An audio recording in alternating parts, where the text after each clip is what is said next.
Just thought I'd do a quick video for all those new camper van owners out there, just to show a few tips that we've picked up over our years of having the camper van. Some of these tips are probably going to be VW based because that's what we've got, and some might be generic for any camper van. So let's get into it. First one that I want to talk about is amp hours of batteries, lead acid v lithium. Future call here. Some things I forgot to say when I was making the video. Now when I'm going on about a lead acid battery, I forgot to mention AGM batteries as well. Although the batteries have different internals, an AGM battery is basically a lead acid battery, so you've got to treat it exactly the same as far as amp hours go and voltage. I'll put a picture up so you can see what safe voltages are for all these three different types of batteries: the lead acid, the AGM and the lithium. Voltage still matters on lithium batteries, but their power is rated in percentage, not the voltage, unlike the lead acid and the AGM. The lithium batteries also last longer, they're faster to recharge, and they're about half the weight. So hopefully that helps you out a little bit. Now back to the video. Your seasoned camper van owner, shall I say, will probably know the difference between a lead acid and a lithium. But if you're new to this, you probably don't. So if your camper van has got a lead acid leisure battery in it, and it says it's 100 amp hour, you probably only got 50 amp hour of power. Now if the same in a lithium, if you've got a 100 amp hour lithium battery, you've got 100 amp hours of power. So basically it's double of what a lead acid will give you. Now I'm not saying go out and change your leisure battery to a lithium, just to get you more power. It all depends on what you're using it for, really, and how much power you need. But I'm not going to go into that. I'm just showing you my thoughts of the different amp hours between lead acid and lithium.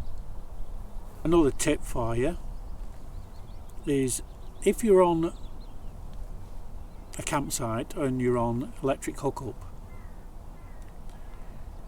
this does not charge your engine battery. It will only charge your leisure battery. Well, that all depends on what charging system you've got.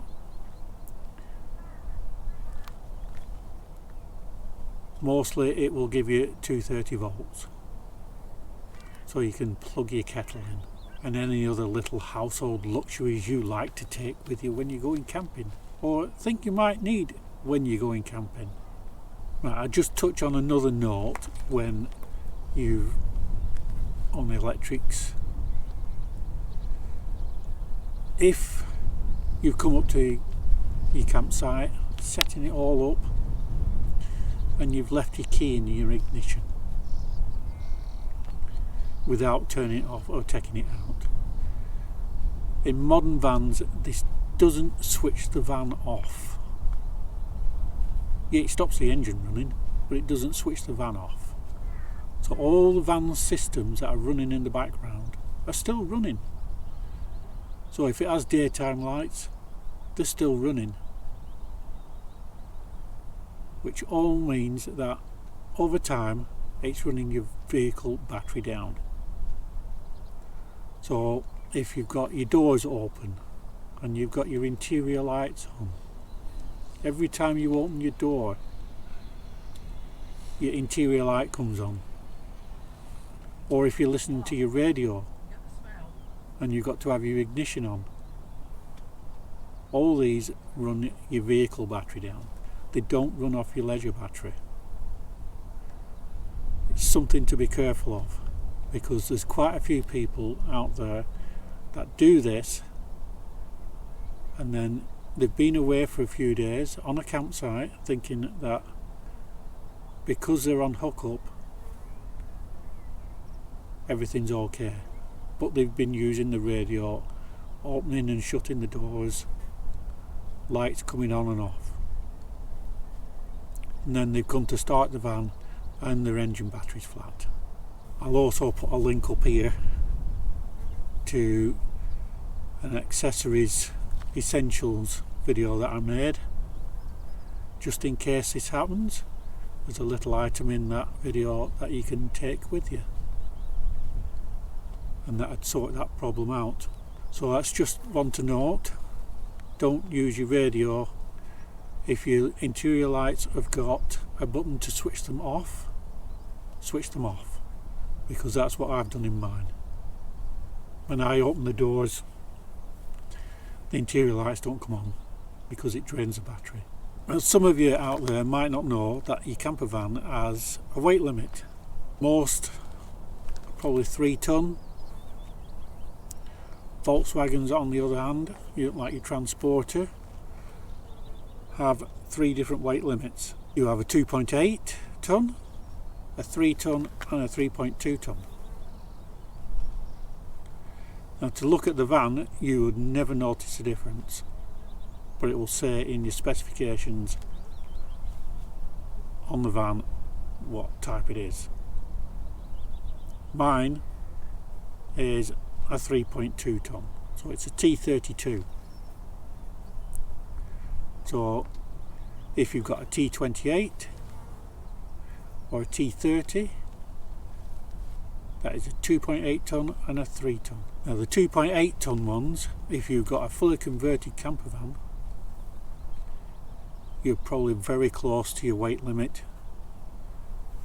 once you've got it all fully packed up, and maybe you're overweight. The only way you'll find that out is by taking it to a local weighbridge. Some scrap merchants, well, most scrap merchants have weighbridges, and some will let you use it if you give them a donation.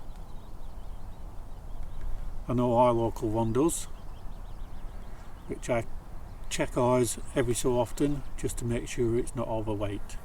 Now if you do take your van to go and get it weighed, make sure it is fully loaded with all your kit, full tank of fuel, any water that you want to carry, either at full tanks if you've got onboard tanks, including your waste if you've got a wastewater tank, and all the people that are coming with you. Because more than likely, if you're going to get stopped on the road, you're going to have all this in with you anyway. Now, like I said, ours is a T32, so it's 3.2 ton. The last time I had the van weighed, it was 2.8 tons. So that just shows you how much you can affect the weight. I was after doing some major upgrades to our electrical system by upgrading the battery and sticking an inverter in. Now I can't say this for all VW vans. Locking your van from the inside when you're in it. Now if you're on a campsite, you might feel safe enough that you don't want to do that. But if you do what we do, which is off-grid camping, shall we call it, where we park up not on a campsite, you want to make sure your van's locked. But if you use your key remote, obviously you set your alarm as well, so when you're moving around, your alarm's going to go off. Most modern vans will have a button inside that you can lock the van with. Now I'll show you what ours has. I'll put a bit of B-roll in that I did the other day. If you press that button, it unlocks it. And if you press that button, it locks it. Now once you've locked it from the inside, obviously you can get out just by opening the door. But on our van, if you do that, it only opens the door that you've opened. So if you get out the side door, you can't walk round the van and open one of the other doors because it's still locked. If you can think of anything that I've missed that you might want to add, put it in the comments below. So if you found any part of this video informative or useful, give us a like, drop a comment, subscribe, whichever. One of the above, below, sideways. Either way, it's all free. It doesn't cost you a penny. Some people might think it does by subscribing, but no, it doesn't. Oh, we have some sheep. We have some sheep. I wanted to get in on the video. Oh well. Bye, sheep.